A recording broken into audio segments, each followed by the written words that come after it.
A very warm welcome to you all. In this online lecture series, I am Vilas sir and I am going to discuss about the very interesting chapter respiration and the circulation. And today we are going to discuss about the very important topic mechanism the respiration and regulation of breathing.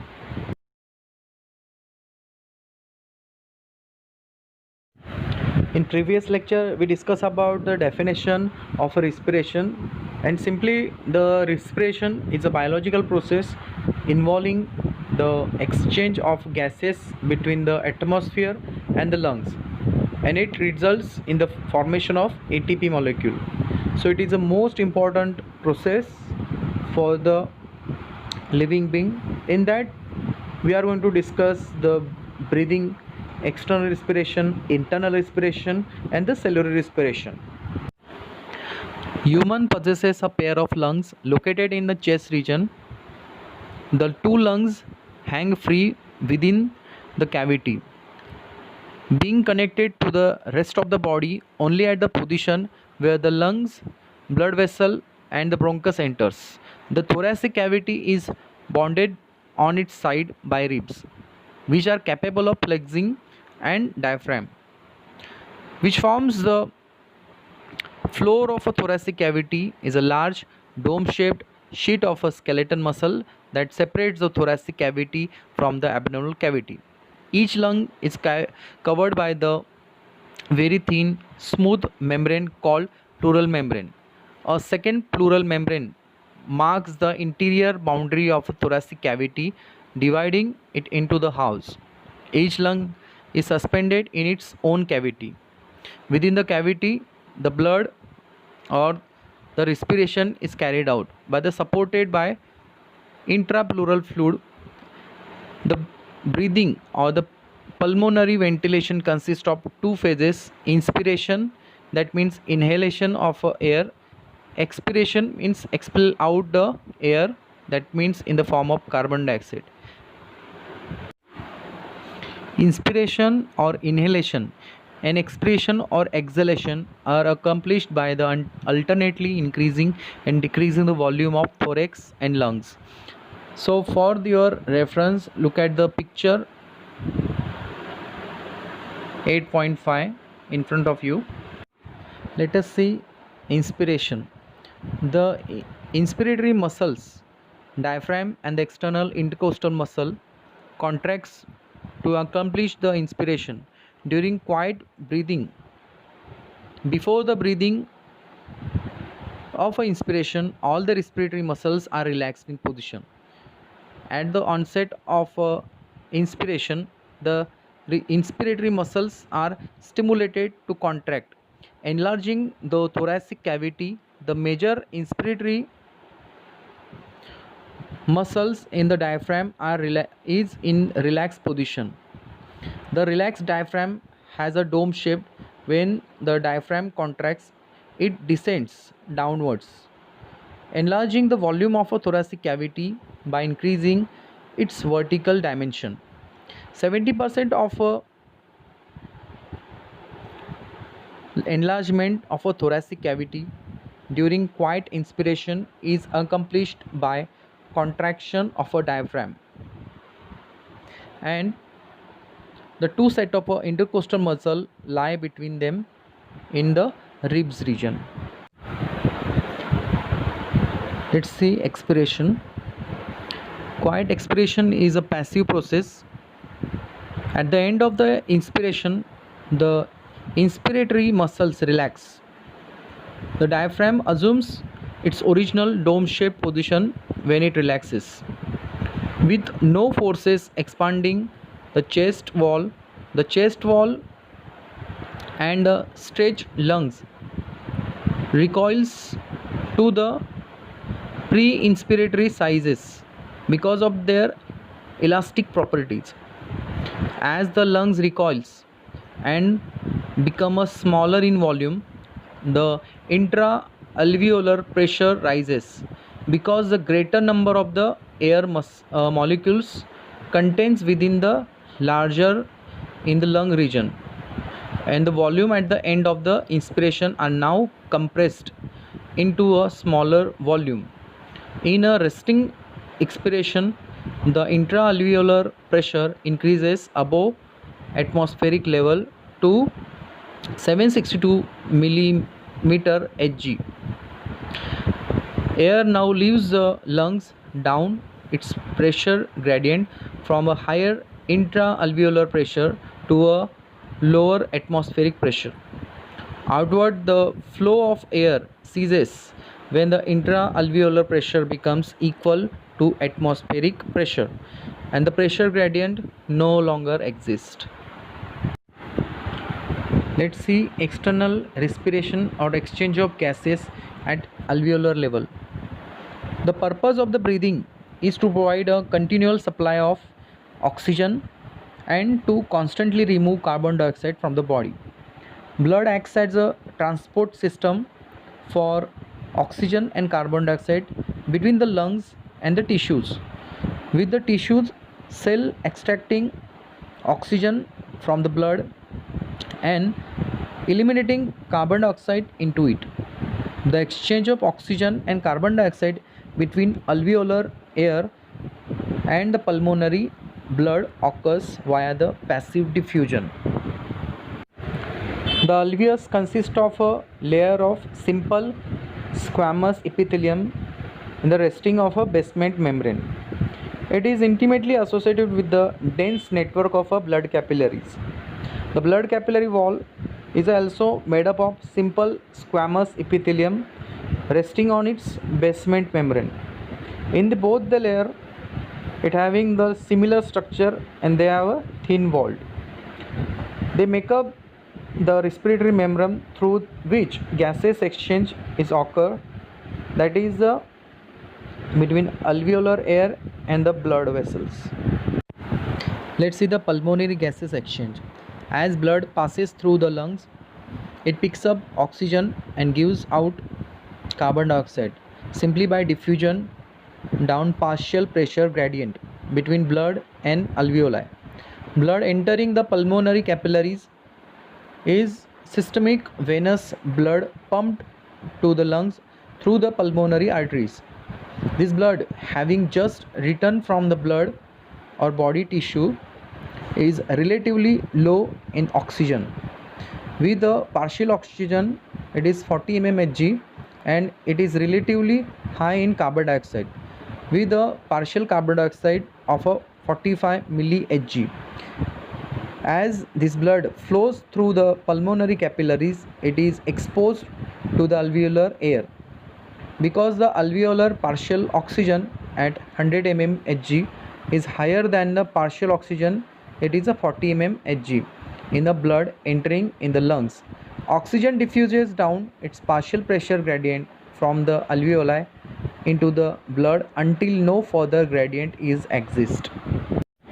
Let's see the diagrammatically the exchange of gases. That means the oxygen which is coming inside the alveolus wall and they are diffused into the RBCs which are blue in color, but the other side the RBC diffuse out the carbon dioxide. Okay, so alveolus taking out the carbon dioxide and these are indicating by the blue arrows. Let us see the transport of oxygen. The total oxygen transported only 3% and it transported in the dissolved state by the plasma. The remaining 97% is bound to the hemoglobin present in the RBCs. Hemoglobin acts as a respiratory carrier. It has a high affinity for oxygen molecule. It combines with it and to form a oxyhemoglobin molecule. Theoretically, one molecule of a hemoglobin has a 4 iron rings on hemoglobin which can be pick or bind the oxygen molecule. Oxyhemoglobin molecule is transported from lungs to the tissues where it is rarely dissociate to release oxygen molecule. Let's see the oxyhemoglobin dissociation curve. by Bohr. On a x-axis there is oxygen level. On y-axis there is a hemoglobin percentage in a oxygen saturation. The oxygen hemoglobin dissociation curve is a sigmoid curve, and it shifts towards the right due to increase in a H plus ion concentration. So increase in a partial oxygen, the rise of a temperature, and the rise of DPG, that is a 2,3 diphosphoglycerate, is formed in a RBC during the glycolysis. It lowers the affinity of a hemoglobin for oxygen molecule. Let's see the transport of carbon dioxide. Carbon dioxide is readily soluble in water and is transported by RBCs and plasma in three different forms. First, by plasma in solution. Only 70% of a carbon dioxide is transported in a dissolved form of a carbonic acid, which can be break down into the carbon dioxide and water. In this diagram, the role of the bicarbonate ion. Nearly 70% of a carbon dioxide is released by the tissue cell, diffused into the plasma and into RBCs. In the RBCs, carbon dioxide combines with water in presence of zinc containing enzyme, that is a carbonic anhydrase, to form a carbonic acid. Carbonic anhydrase enzyme is formed in RBC and not in plasma. Carbonic acid being unstable almost immediately, and it dissociate into HCO3 and H plus ions in the presence of enzyme carbonic anhydrase, leading to a large accumulation of HCO3 minus inside the RBCs. It moves out of the RBCs. This would bring about imbalance of charge inside the RBCs. To maintain ionic balance between RBC and plasma, chloride diffuses into RBCs. This movement of chloride ion is known as chloride shift or Hamburger's phenomenon. HCO3 minus that comes into the plasma joins to sodium and potassium ion, forming sodium bicarbonate and potassium bicarbonate to maintain pH of blood.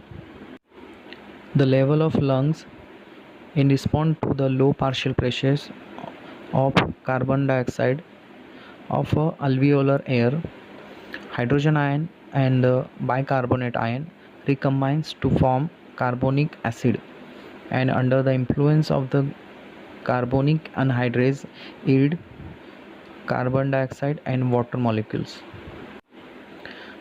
By the red blood cell, there is a 23%. Carbon dioxide binds with the amino group of the hemoglobin and form a loosely bound compound, carbaminohemoglobin. This molecule is readily decomposes in region where the partial pressure of a carbon dioxide is very low, that is in the alveolar region, releasing the carbon dioxide here. Lastly, we see the cellular respiration. It is the last step of a respiration process taking place inside the cell, where the food is oxidized and ATP is generated. In the oxidation process, breaking down of a complex organic molecule, that is a glucose molecule, into the simple inorganic molecule, and which releases the heat energy.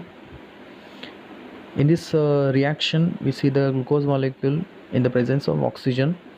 It releases the carbon dioxide, some water molecule, and a large amount of energy. It is a 686 kilocalorie. That is the amount of energy which is released out. Next is the phosphorylation. It involves the trapping of the heat energy in the form of a high energy bond of ATP molecules. This ATP molecule is used to carry out the vital process and so it is called as a energy currency of a cell. When the ADP combines with the inorganic phosphate and uses the 7.3 kilocalorie energy, and it reforms the ATP molecule or regeneration of the ATP molecule.